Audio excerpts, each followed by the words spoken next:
네, 앞선 속보를 통해 전해드린 것처럼 러시아 캄차카반도 인근에서 규모 8.7의 초강진이 발생했습니다.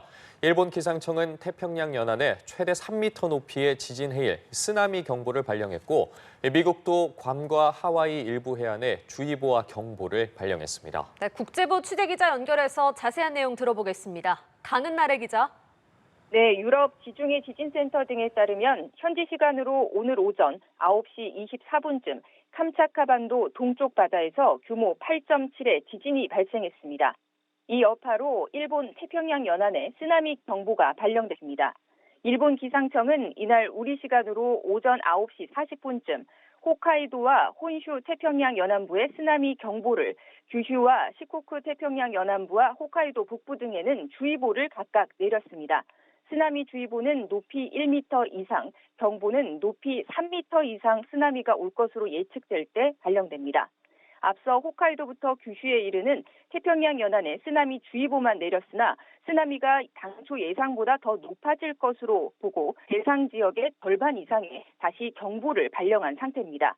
일본 정부는 주민들에게 대피할 것을 요청했고 NHK도 재난방송을 통해서 피난해라, 도망쳐라라는 문구를 내보내고 있습니다. 현재까지 일본 현지의 자세한 피해 상황 등은 전해지지 않고 있습니다. 다만 일본 기상청은 홋카이도 동부에 오전에 최고 높이 3m의 쓰나미가 도달할 것으로 예측했습니다.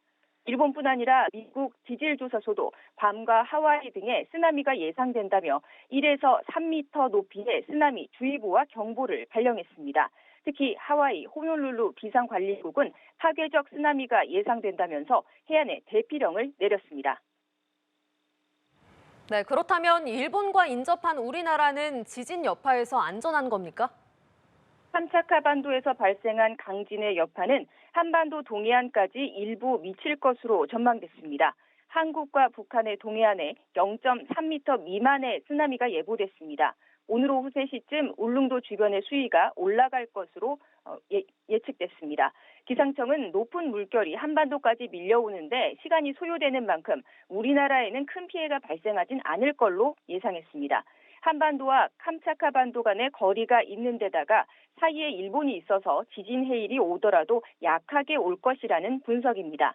다만 추가 지진 발생 여부에 따라서 상황은 달라질 수 있을 것으로 내다봤습니다. 한편 미국 태평양 쓰나미 경보센터는 한국뿐 아니라 필리핀 등 해안에 0.3에서 1m의 쓰나미가 올 수 있다고도 경고했습니다. 캄차카 반도에서는 지난 25일에도 규모 6.1의 강진이 발생한 바 있습니다. 캄차카는 불의 고리로 불리는 환태평양 조산대에 속합니다. 반도 전체에 활화산만 29개, 휴화산 포함 160여 개의 화산이 밀집해 있고 유네스코 세계자연유산에 등재된 캄차카 화산구는 세계에서 가장 활발한 지각활동 지대 가운데 하나입니다. 지금까지 국제부에서 전해드렸습니다.